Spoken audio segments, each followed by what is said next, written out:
I did something from a marketing standpoint that was absolutely brilliant. I wrote a book for people who would never go into a bookstore looking for it. Because you know who my target market was? The man or woman that says, I don't necessarily want to move into management, but I want to make a difference, a positive difference. I want to do more to impact my organization than I'm already doing, and regrettably, they're not buying leadership books. By the way, the other great irony is most of my audiences are leaders. So if I ever republish the book, we're going to change the subtitle. You don't need a title to be a leader. But if you have a title, it won't mess you up if you do it right. I don't want you to think I've got anything against titles. I just think they're highly overrated. And what we need to do as leaders is we need to invite others into leadership. Problems are too big. Can't do it alone. I don't care how enlightened, how skilled you are as a leader. You cannot do it alone. Mark Sanborn is a world-class leadership keynote speaker who delivers practical, cutting-edge insight in a style that has been described as expertise with eloquence. Mark's ability to tailor his presentations is so effective that audience members sometimes wonder if he's worked there. It's no surprise that Mark is one of the youngest speakers ever inducted into the Speaker Hall of Fame. It also wouldn't surprise you to know that Mark Sanborn is a member of the much-admired Speakers Roundtable, comprised of 20 of the top speakers in the United States.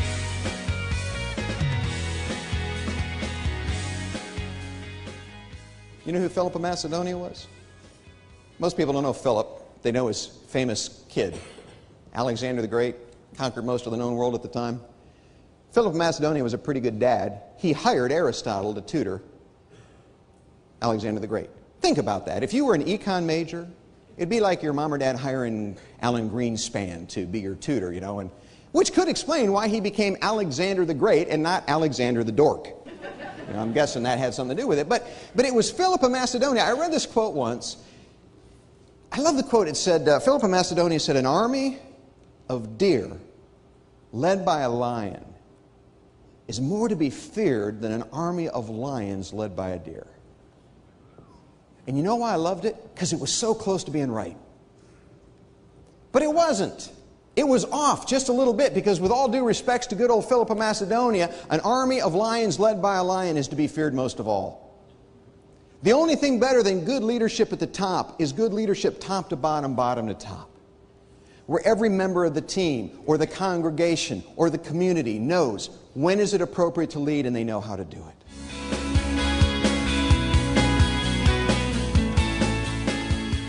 Everything you do promotes or pollutes. There is no neutral.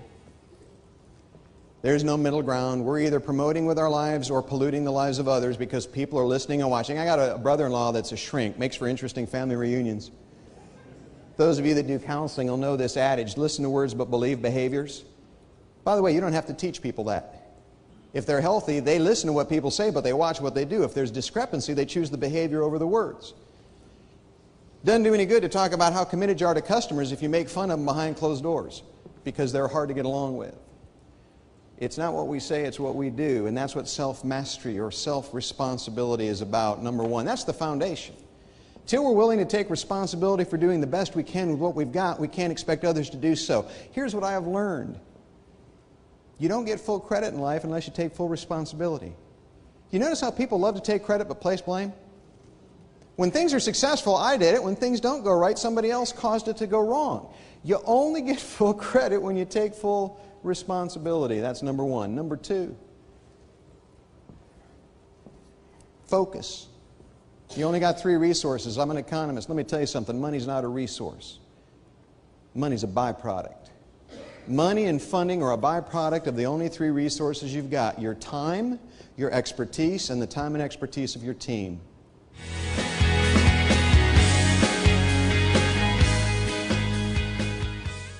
Is it possible to over-recognize and over-appreciate people? Listen, what most of us in the room do for a living as promoters and pilots is called front stage rock and roll, but we couldn't do it without the people backstage. And I have found that the best performers are the ones that are most grateful for the people behind the curtain. But would you agree with me? The longer we live and work with another human being, the more we take them for granted. It's like a guy I know who's married for 50 years. On his 50th wedding anniversary, his wife says, "Honey, how come you don't tell me you love me anymore?" He said, hey, I told you I loved you and I married you. If I change my mind, I'll let you know. I mean, how many of us, that's kind of how we hire people, you know? That's our way of saying we love them. When we fire them, it's our way of saying it's over. In between, very little feedback. I hope maybe one of the things you'll do in the halls and over the drinks and the meals here at ICAST is you will make it a point to appreciate and thank the people who support you. And I hope that you do that after ICAST ends and you go back to your respective residences and your respective businesses. By the way, you can't over-recognize people. If you want to know, because I know there's people in the room that are left-brain analyticals like me. By the way, my formal education, as you'd all expect, is in agricultural economics. You go, oh, there he goes bragging about being an ag economist. No, I really do have a degree in econ. If you don't have a good definition for an economist is somebody who really, really loves numbers but just didn't have the personality to become an accountant. People think it's funny unless they're an accountant. My own definition is simply an economist is an accountant who drinks. Because that's unique to me. I believe anything tequila doesn't kill deserves to live. But if you want to know, here's the ratio. If positive to negative feedback exceeds a ratio of 13 to 1 in the workplace, you're overdoing it. So here's my challenge for you today, ladies and gentlemen. Be the first person in the history of the world to overdo it. I've never had anybody come up to me and say, you know what I hate about working here? You can't do anything without somebody slapping you on the back and saying thank you. It's making me crazy. But so help me, I've had managers come up and fold their arms and say, you know, we don't give out praise easily here. We want people to earn it. And they think that that's bragging rights. You know what the greatest motivator is in 2009? I'll summarize psychology. I took psychology in college. I'm not a shrink, but I think I can summarize it more concisely than most shrinks. There are two primary human needs. If you meet those two primary human needs, that person will become your friend, your colleague, your wingman. Number one is to be noticed. Number two is to be known. Try talking to a homeless person sometime. You know why homeless people don't like to talk to you? Because nobody notices them and they've become to think they're invisible. And when you engage them, it reminds them they're still there. And the beginning point of relationship is to notice the people on your team with new eyes instead of taking them for granted. That's why marriages fail, relationships and friendships end, and partnerships end. Recognize the Fred you got on your team. What is the Fred factor? See if this doesn't apply to the air show industry. It is the ability to create new value for your customers and your colleagues through passion, through commitment, and through creativity. Mark Sanborn is a best-selling author of The Fred Factor, How Passion in Your Work and Life Can Turn the Ordinary into the Extraordinary. You Don't Need a Title to Be a Leader, a book about how anyone, anywhere can lead, whether or not they have a title. The Encore Effect, How to Ramp Up Your Performance in Anything You Do. This program is especially powerful for sales professionals. And his latest book, Up, Down, or Sideways, How to Succeed When Times Are Good, Bad, or In Between.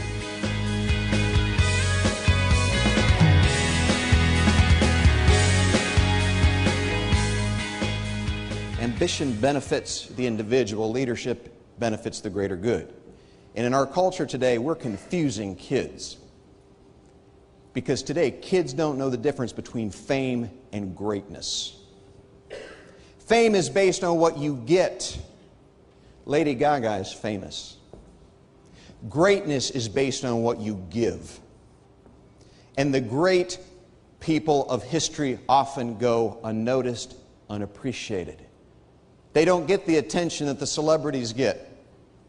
And so we're holding up role models where children think today they should have that 15 minutes of fame. The rant, the tirade, the unusual, outrageous behavior, that's what it's about, instead of being of greater service to others. And so Denzel says to Tom, you know what, I've changed my mind. I'm going to retract the offer. And he goes back to the drawing board, and there's a woman on his team, and her name is Gail, and he goes to Gail. The problem is Gail's a contract employee. He couldn't make her a director if he wanted to, so he's learned a little bit. He goes to Gail. He said, hey, I'd like you to lead this project, but I got to tell you, even if you say yes, I can't make you a director. I couldn't make you a director if I wanted to. You're a contract employee. And Gail smiled and said, oh, that's okay. I don't need a title to be a leader. And that, ladies and gentlemen, is how the book began. Because what Denzel shared with me crystallized something I'd always known. And that is that having a title doesn't make you a leader. In a good organization, titles should confirm leadership, but they never bestow it. And I think a lot of people think that once they get the title, they'll be leaders. No, they should be leaders before they get the title. If you've lived very long and you've worked very many places, you've probably worked for a leader who really couldn't lead. They had the title or the position, but not the skill set. And I think most people today in the world know that just because you have a title doesn't make you a leader. But you know what I think most people don't know? To me, the important point isn't that having a title doesn't make you a leader. It's that not having a title should never keep you from leading. That everybody at every level has an opportunity to lead. This conference is about servant leadership. It's about being a world changer. I got news for you. Everybody's a world changer. The only question is, what kind of change are they making?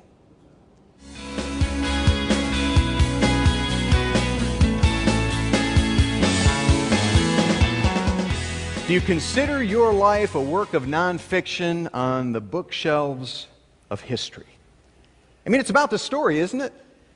From the time we're born, children don't say, "Mommy, tell me a statistic." They don't clamor for Daddy to tell them a fact. They want to know the story. And whether it's the failed Times Square's bomber or it's the meltdown on Wall Street yesterday, we all want to know, don't we? What's the story? I mean, at this event, you've heard speakers talk about how to be the one, and they've all used the same medium. What's the medium? The story. I mean, Jim Collins, he writes storybooks for big people. I mean, they're true stories, they're best-selling stories, but they're storybooks. Stories of how companies go from good to great. Stories of how great companies fall. Last night I had a chance to meet Ben Carson, which was a real treat, because just recently my wife Darla and I watched the movie of his life with our sons, because we knew his was an inspirational story. And when I interviewed Tony Dungy, I knew going in about his professional success, but what I wanted to learn about was his personal story. Because if you understand someone's personal story, that will give you insights into their professional success. What's your story today? If somebody were to ask you what your story was, would you say it's a drama, tragedy, comedic, inspirational, or more likely, would you agree with me that most of our lives are a mix of all of those things? That we all have different stories, different days, but that ultimately our lives are permeated by story. Do you remember the movie in 2006, Stranger Than Fiction? Will Ferrell starred in a movie about a man who was living a very boring life as an IRS agent, and his name was Harold Crick.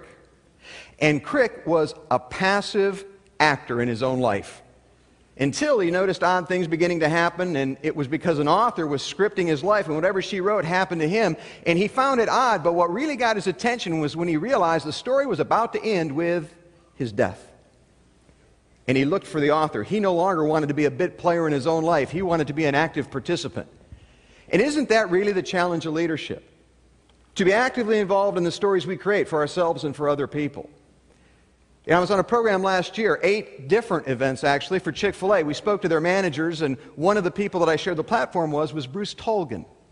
And I'll never forget something Bruce Tolgan said, because it really began to get me thinking about the power of story and leadership. Tolgan said to the Chick-fil-A managers, he said, when a new employee starts work for you, the only thing they care about is how does working for you affect their story? That's what leadership is about. I used to say to leaders, I can assess your leadership ability by interviewing your employees with the guarantee of anonymity. And I would ask them a simple question: are you a better person because of him or her? And I've come to realize the question I'm really asking, is your story better because they manage you? Is your story better because they lead you? See, we live in the age where I think we're tired of hype and hyperbole and happy talk. We've come to realize that it's not enough to tell a good story. For years we used to say, leaders tell a better story. And certainly there's some power in being able to tell an engaging, memorable story, to get your point across clearly. But I want to stretch your thinking today, and I want to suggest that leaders don't just tell a better story. They make the story better.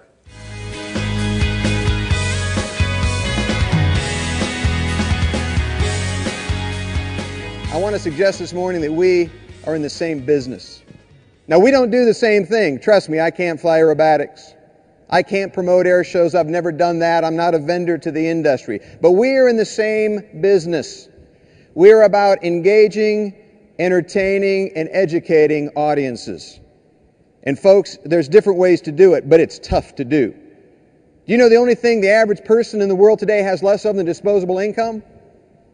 Disposable time. And the only thing they have less of than disposable time, and this is the tough one if you're a promoter or a performer, the only thing the average person has less of than disposable time is attention.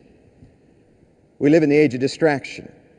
You can be proud that you had some 10 million to 12 million visitors to air shows in the past year, but how many more might you have had if they hadn't been bombarded with information on the internet and in newspapers and on TV and radios, and they never got the message that there was an air show in their community?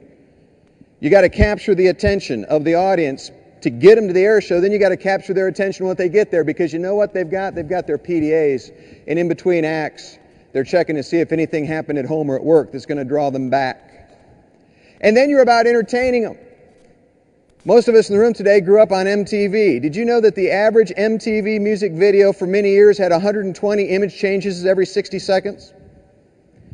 What you do as aerobatic pilots, those of you that fly in the room, is impressive, but keep in mind that the stimulation threshold is the highest it's been in the history of the world. We are stimulation junkies, and entertainment is harder than it's ever been. And on a good day, I want to suggest that you can educate. Fortune 1000 companies rely on Mark Sanborn to motivate even the highest leaders to achieve the next level. Mark's genius is being able to craft a message that underscores an organization's mission while remaining relevant to the economic realities. To find out how Mark can bring his energy, enthusiasm, and expertise to work for your organization, contact the provider of this video. Afterward, like so many of Mark's clients, you'll say, "I'm glad we hired a pro who made us look so good."